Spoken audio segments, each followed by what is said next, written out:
Welcome, guys, to the Arsenal Therapy channel, the channel that gives Arsenal fans a peace of mind where they can voice their opinions. I'm here with my usual lot, man like Jay, man like Gunner Chef, and man like Matt. How we doing, guys? All good, we're Good, blessed. bro. Good. Can't complain, man. Still. Can't complain. Right, guys. Obviously, as you know, there's been a lot of things happening in the transfer window. We've been Guys, busy.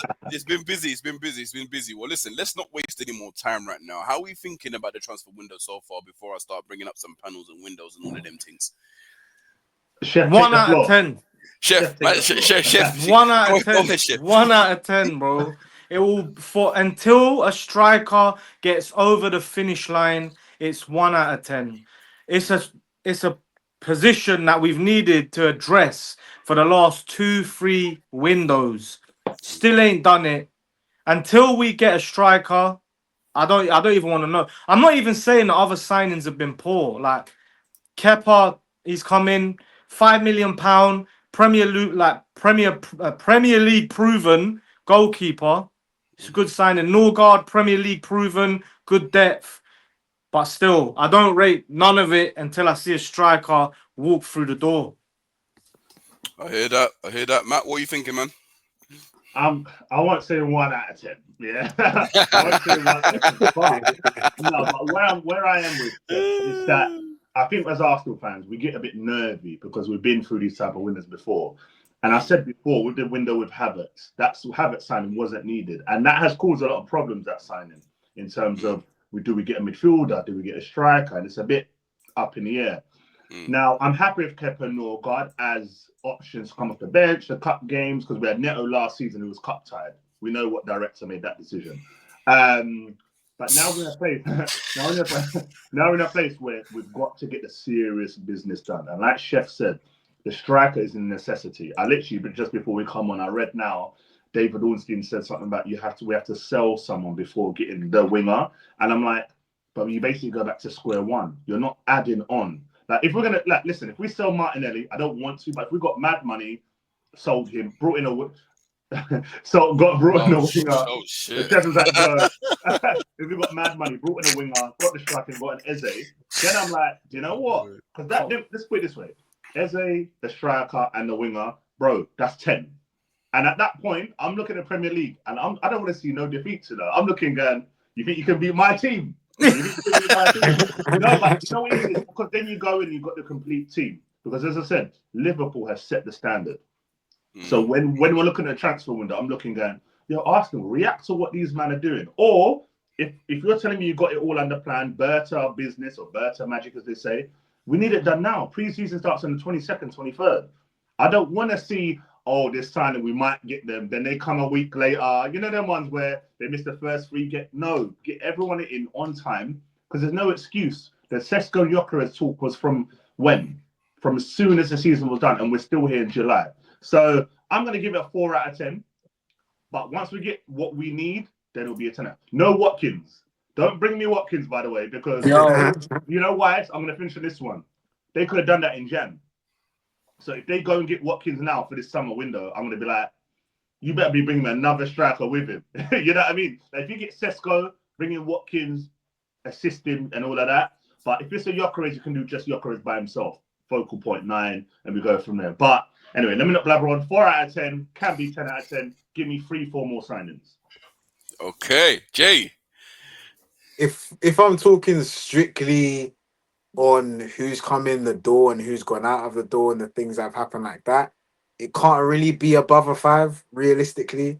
Like because of the things that have happened, if we're trying to think of the things that we might do, then the potential of this window has one of those has potential to be one of the greatest windows we've seen in Arsenal's modern history in terms of being able to address a lot of key positions, being um, midfielders as well as the strikers and the wingers as well. I kind of look at it like there are important things that we had to address that we have addressed so far in terms of the situation with the backup keeper. Obviously, with bringing in someone like Zubimendi, with Partey leaving and things like that. And now, obviously, we're hearing things about Eze. Obviously, the striker debate is still going on. So, overall, compared to how I felt probably a couple, like 2-3 weeks ago. I feel a lot better now off of the things that I've heard, off of the things that have come through. But then at the same time, you can't. I can't really rate this window higher than like 4-5 because at the end of the day, it's not through the door yet. You know what I mean? As much as me myself, as soon as I heard Ornstein say like it's Eze plus like a striker and a wing, I was gassed. I was gassed. I can't say I wasn't because I was. But at the same time, all of these players and all of these things are still rumors, and then no one's like signed and in the door yet. So until that happens, then I can start rating the window higher, being like the 8s, 9s, 10s. Because like I said, like a few episodes back, we were like a window behind. You know, like we kind of left ourselves short, so we had to now kind of pick up the slack. It's why we're being linked with so many players. Like when you think about it, if we're factoring all the links and all the players we're trying to win, we could sign a good like 7 players this window. And how Yep. often in Arsenal's history have you actually seen us do that? Do you know what I mean? So it's only because we have to, because we were so behind. So it's good the things that I'm hearing. It's good the good things that are cooking. So overall, right now, it's got to be like a 4-5. But when we get the big boys in, when we get the statements going, then cool, we can start talking and giving the high ratings, the 8s, 9s, 10s, and things like that. Okay. And last but not least at all, my brother Urson, what are you thinking? What are you thinking about the transfer window so far, and what you're hearing and what we're kind of doing at the moment? What are you thinking? For me, it's good news, but I just want the striker wrapped up. I want to know what's going on. If you had to give it out of 10 so far, if you had to give it out of 10, because everyone else is giving it out of 10, what would you give it out of 10? I'd give it a 6. 6. Nothing's concrete yet. I like the signing of Pepper. I like Better than the the last. It's a sit. It's nothing more. It's nothing. It's too early. Do you know what I mean? But I like the fact that we've got a keeper in. I like the fact that we've agreed for a midfielder in Zubimendi. I like the fact that we're replaced Partey. Like I'm glad he's out of the window now. It's just about getting the striker in. I like the fact that we're linked with Rodrigo and Eze, but until they're wearing the Arsenal shirt in a training session, it's nothing more than a 6. And if those deals weren't to happen, and you end up with Kepa, Norgard, and Zubimendi, will be a 3 out of 10. Really, let's be honest. Oh yeah, no doubt. You're 1. It'd be a 1. Yeah.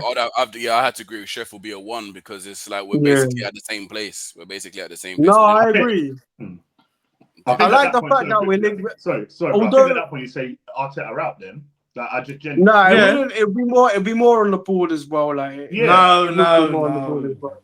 Like if you're not gonna back the manager fully and give him the resources, give him the players, then both are responsible. But I thought I'm just fed up of just waiting and waiting and waiting. We can't. We've waited 20 years for a trophy, for a league title, and it's just getting boring now.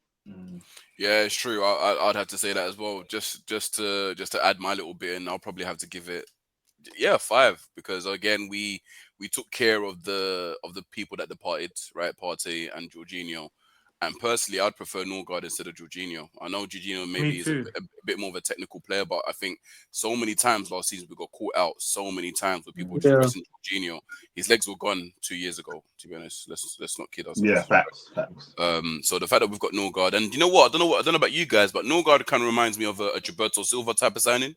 Like someone that's not amazingly technical, but bang, gets the ball in, bang, gives it to the next guy to do their magic instead of him kind of bringing it Well, on. I hope We he need ends someone up like like that. We need That's a someone brave shout. That's a brave call, to be honest. Norgard's Now, a good player. but you know what, right? Exactly. I think as well with Norgard, he's going to be a perfect signing when you're playing them games to see out.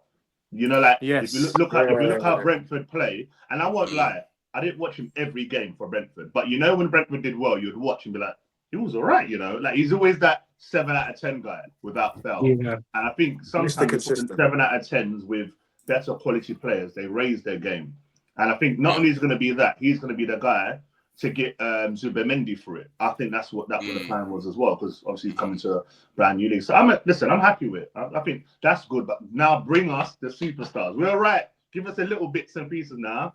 Get it rolling. Yeah, no, for real. Agreed. Agreed. One thing obviously we have to talk about, I think someone mentioned it before, is the players that are currently still at the club, right? Because obviously there's a couple of people that want to leave, the Zinchenko's, the Kiviors and stuff, but the people that Not we're ready. Jeff was ready for that. It's Yeah, just not like, Kivior, not though. Kivior. I like Kivior. Where- He proved himself to me when Gabriel got injured. Mm. Barely played any football, was not rotated, came in and was good. I wouldn't get rid of him. I'll be honest. I wouldn't. Even if Can they I put a tried. caveat to that? Can I put a Yeah. caveat to that, Chef? The problem is, and we've seen it many times, and it happens with a lot of Arsenal players. We have that season where they do that thing, and we think, you know what, the following they're gonna do their business, you know. And then next season, come Jan, we go, why do we keep Kivior, bro? We could have got a younger. No, because you know what I'm saying. Because what I'm saying is like the young Ajax guy. If you can go and get him and say to him, listen, come in, learn from Gabriel. I know we've got Mascara or getting Mascara, but you can still get a Jura Haito, and that for me then completes the whole defense. You got Matt. We're getting too many defenders. Then though, it's going to be difficult to rotate them all into the side. I feel like you can either get one or the other. It looks like we've chosen Mascara. Like he's the guy that we're big going baller, for. big baller, by Yeah, the way. he's I'm 20 years old. Like he's one for the future. Probably gearing up for Gabriel or Saliba to get sold in the future. If anything, you know, and I respect that Arsenal are trying to prepare themselves early on and say, listen, we're trying to get someone who's there because they got rid of Aiden Heaven, who I thought could have really benefited because we were short. Yep. He could have been playing really, but he chose to go Man United, so that's fine. Pagan. Yeah, no, but it's let him do it. They're young, that's fine. Like, look, Chido Obi Martin. Really, you're gonna go Man United? You're gonna go Man What United? happened to Chido Obi Martin? Bro, He left to apparently play football. Our striker, when we were playing a midfielder up front for like 6 months, that could have been you. But you left. But let's could have honest, cemented none yourself. None of them matter, Chef. None of them matter. The main, I'm telling you now. Hindsight's a wonderful thing, man. Max Dowman is the one that cannot go. If He's Max so goes, good. Listen, if we let Max go, then I got problems. Chido, them man, whatever. Cool. Max Dowman cannot go. That like he is. Guys, Chido was scoring like what 7 goals in a match. 7 goals a game. Oh, bruv, he was a weight bully. He's just bigger than everyone else. Wow, you